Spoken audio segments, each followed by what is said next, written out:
અત્યારે હજી કાંઈ નથી હો. અને ક્યાંય અત્યાર સુધીમાં ઢળવાનો પ્રશ્ન એવું કઈ ના કાંઈ નહીં. જો આ છે કડે ઉપર વટાવી ગયા છે પણ ક્યાંય ઢળ્યા નથી. એટલે ખેડૂતને આ વાવવા લાયક વેરાયટી પણ છે. તો તમે શું ખેડૂતને ભલામણ કરી શકો આ વેરાયટી વાવવી જોઈએ કે નહીં? હા આમાં વવાય એમાં કાંઈ વાંધો નહીં.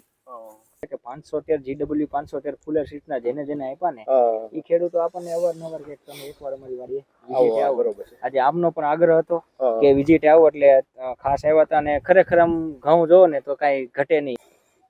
નમસ્કાર ખેડૂત મિત્રો, આજે આપણે આવી ગયા છે જસદણ તાલુકાની અંદર.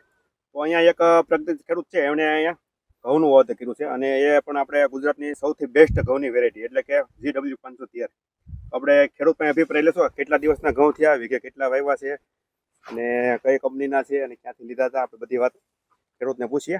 સૌપ્રથમ તમારું નામ આપજો. જરામભાઈ ધનજીભાઈ સોજિત્રા. હા, તમારું ગામ? જસદણ. બરોબર. તાલુકો? જસદણ. બરોબર. અને કઈ કંપનીના ઘઉં હતા? ફૂલે 513. ફૂલે સીટના 513 નંબર એટલે કે GW 513 આપણે જે દાંતીવાડા યુનિટની વેરાયટી છે. બીજું કે આ વાવ્યાને કેટલા દિવસ થયા છે? અને ત્યાં 2.5 મહિના જેવું. 2.5 મહિના જેવું. અને આજની પરિસ્થિતિમાં તમે ગણો તો તમારી એક વેરાયટી પડામાં છે કે બે વાવી છે? બે છે, બે. ખેડૂત મિત્રો એક અહીંથી આપણે બાજુમાં એ કઈ છે વેરાયટી?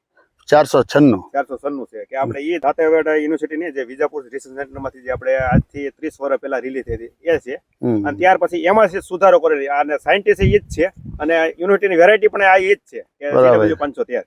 તો આપણે અને આજે સાહેબ એક એવું છે કે 513 GW 513 ફૂલર સીટના જેને આપ્યા ને એ ખેડૂતો આપણને અવારનવાર કે તમે એકવાર અમારી વાડીએ વિઝિટ આવો. બરોબર છે. આજે આમનો પણ આગ્રહ હતો કે વિઝિટ આવો એટલે ખાસ આવ્યા હતા અને ખરેખર આમ ઘઉં જોવો ને તો કાંઈ ઘટે નહીં એવા છે.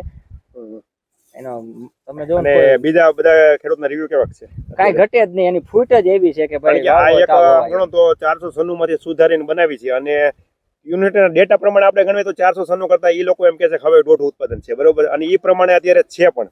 બીજું કે આમાં અત્યારે તમારે ગેરુટીકા કે એવો કોઈ રોગ આવ્યો છે કે? ના અત્યારે હજી કાંઈ નથી હો. અને ક્યાંય અત્યાર સુધીમાં ઢળવાનો પ્રશ્ન એવું કઈ? ના કાંઈ નહીં.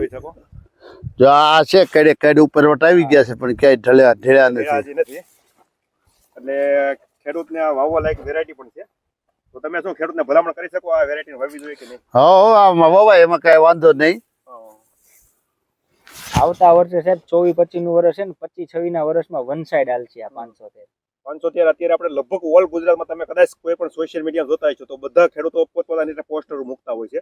પણ એમાં સૌથી જાજી GW 513 ની અત્યારે પોસ્ટરો મુકાય છે. એ બધા કરતા અત્યારે સેગમેન્ટ પણ સારું છે અને બધા કરતા ઘઉં પણ સારા છે. નહીતર શું હોય છે કે ઘણી વેરાયટીઓ આવે છે એવું પણ બન્યું છે કે વહેલું વાવેતર કર્યું તો ફૂટ થોડી ઓછી લીધી હોય છે. GW તેલમાં એટલો બધો નથી ફરક આવ્યો. એટલે એ રીતે પણ અત્યારે ઘણો તો આ વેરાયટી સારી છે. તો ફાઇનલ આપણે જો કે આપણે ગયા વર્ષે બધા ખેડૂતના પણ રિસ્પોન્સ સારા હતા અને આ વર્ષે પણ અત્યારે ફિલ્ડ જોતા એમ લાગે છે કે બધાના રિસ્પોન્સ આવતા વર્ષે પણ સારામાં સારા રહેશે. તો બસ આજે આટલું. નમસ્કાર. નજીકના ડીલરનું સરનામું અને કોન્ટેક્ટ નંબર મેળવવા માટે નીચે આપેલા નંબર પર સંપર્ક કરો. ધન્યવાદ.